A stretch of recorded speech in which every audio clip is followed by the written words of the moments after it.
आज हम देखेंगे एक्सेल में सैलरी शीट कैसे बनाता है। तो सैलरी शीट बनाने के लिए हमने यहाँ पर एक टेबल लिया जिसमें एम्प्लॉय कोड, एम्प्लॉयज नेम, उनका बैंक, बेसिक सैलरी है।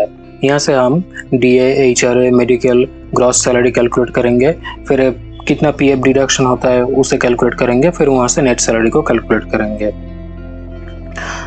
तो जैसे कि हम जानते हैं कंपनी में हर एक एम्प्लॉय को एक कोड दिया जाता है, उस कोड से भी एम्प्लॉय जाना जाता है। तो यहाँ पर भी हम कोड सेट कर देंगे। तो है EP101। सपोज ये कोड है फर्स्ट एम्प्लॉय का, तो इसे ड्रैग करने से ही बाकी सारे एम्प्लॉयज़ का कोड भी आ जाएगा। फिर यहाँ से हम बैंक को सिलेक्ट करेंगे। हम चाहते हैं कि एक लिस्ट बॉक्स या कॉम्बो बॉक्स जैसा आ जाए, वहाँ से हम बैंक को सिलेक्ट कर सकते हैं। तो लिस्ट बॉक्स लाने के लिए हम ये टोटल सेल्स को सिलेक्ट कर लेंगे। सिलेक्ट करने के बाद हम चले जाएंगे डेटा टैब में, फिर यहाँ से डेटा वैलिडेशन, और यहाँ से हम सिलेक्ट कर लेंगे लिस्ट। और अब यह जो सोर्स फील्ड है, इसमें जिन जिन बैंक में इन एम्प्लॉयज़ का अकाउंट है वो बैंक का नाम यहाँ पर हम भर देंगे और बीच में कॉमा सेपरेटर लगाएंगे।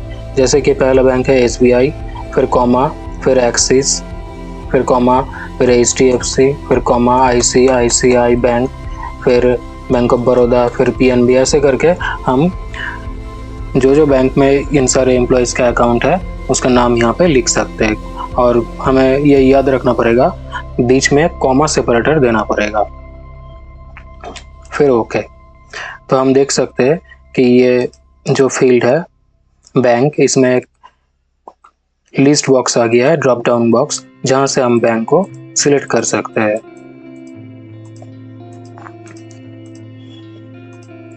ऐसे करके, जैसे कि ये PNB है, जैसे कि ये गौरव का अकाउंट HDFC में है, हरीश का अकाउंट ICICI में है, ऐसे करके हम यहाँ से सिलेक्ट कर सकते हैं। तो हम इसे कॉपी कर लेते हैं अभी फिलहाल, फिर इसे पेस्ट कर देते हैं नीचे।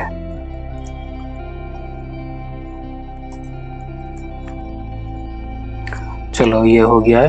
अब हम कैलकुलेट करेंगे DA जो है 14% ऑफ बेसिक सैलरी। तो हम पहले यहाँ पे इक्वल टू साइन देंगे, फिर बेसिक सैलरी पे क्लिक करेंगे, इसका 14%, तो मल्टीप्लिकेशन मल्टीप्लाइड बाई 14 और फिर परसेंट का सिंबल, फिर एंटर। ये आ गया हमारा DA।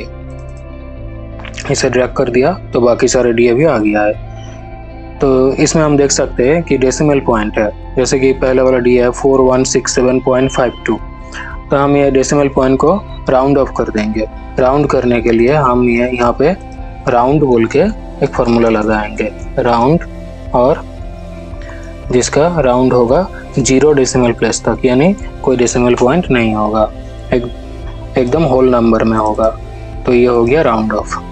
फिर हम HRA कैलकुलेट करेंगे, तो हम इसे पहले से ही राउंड कर देते हैं। राउंड HRA जो होगा 12%, तो बेसिक सैलरी में क्लिक करेंगे, उसका 12%। फिर यहाँ पे राउंड किया अप टू 0 डेसिमल प्लेसेस। तो ये HRA कैलकुलेट होके आ गया, इसे ड्रैग कर दिया, फिर बाकी सारे HRA भी कैलकुलेट हो गया है। अब आया मेडिकल अलाउंस जो है ₹300, और वो फिक्स्ड है।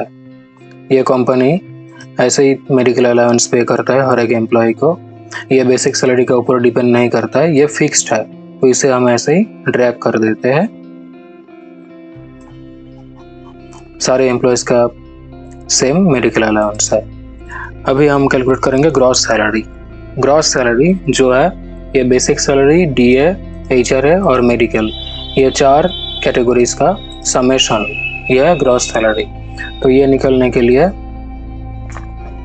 हम ये पूरा सेल को सिलेक्ट कर देंगे, और इंक्लूडिंग ग्रॉस सैलरी जो कि अभी ब्लैंक है। सिलेक्ट करने के बाद हम चले जाएंगे होम टैब में, फिर होम से ऑटो सम में क्लिक करने से ये ग्रॉस सैलरी कैलकुलेट होकर आ जाएगा।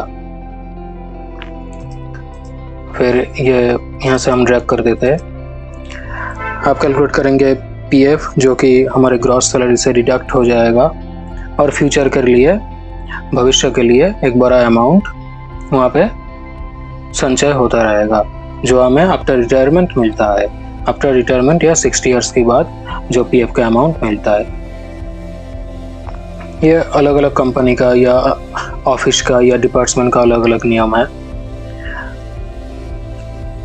तो हम पीएफ कैलकुलेट करने के लिए, जो कि इस कंपनी का है 6%, वो भी बेसिक का, तो हम यहाँ पे इक्वल टू साइन देंगे, फिर बेसिक सैलरी का 6% हम यहाँ निकाल लेंगे। तो ये पीएफ कैलकुलेट होके आ गया है।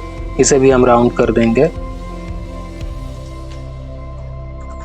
Equal to round PF up to 0 decimal places, और राउंड हो गया है। ये पीएफ कैलकुलेट होके आ गया है। अब हम कैलकुलेट करेंगे नेट सैलरी। ये सैलरी हमारे अकाउंट में क्रेडिट हो रहा है हर महीना में। तो ये जो ग्रॉस सैलरी है, ग्रॉस सैलरी से जो हमारा डिडक्शन है, डिडक्शन कितना है, पीएफ अमाउंट, वो जो 6% of basic salary PF amount है, वो हमारा ग्रॉस सैलरी से डिडक्ट हो जाएगा। तो यहाँ पर हम यूज़ करेंगे माइनस साइन, एक माइनस साइन दिया, फिर ये पीएफ पे क्लिक करेंगे। तो ये आ गया हमारा नेट सैलरी। इसे ड्रैग करने से टोटल सैलरी भी यहाँ पे कैलकुलेट होके आ जाएगा। तो ये जो फील्ड है, ये है नेट सैलरी, जो हमें हर महीना के बाद हमारे अकाउंट में क्रेडिट हो जाता है। तो इस सेल को हम कलर कर देंगे। यह है नेट सैलरी। Thank you.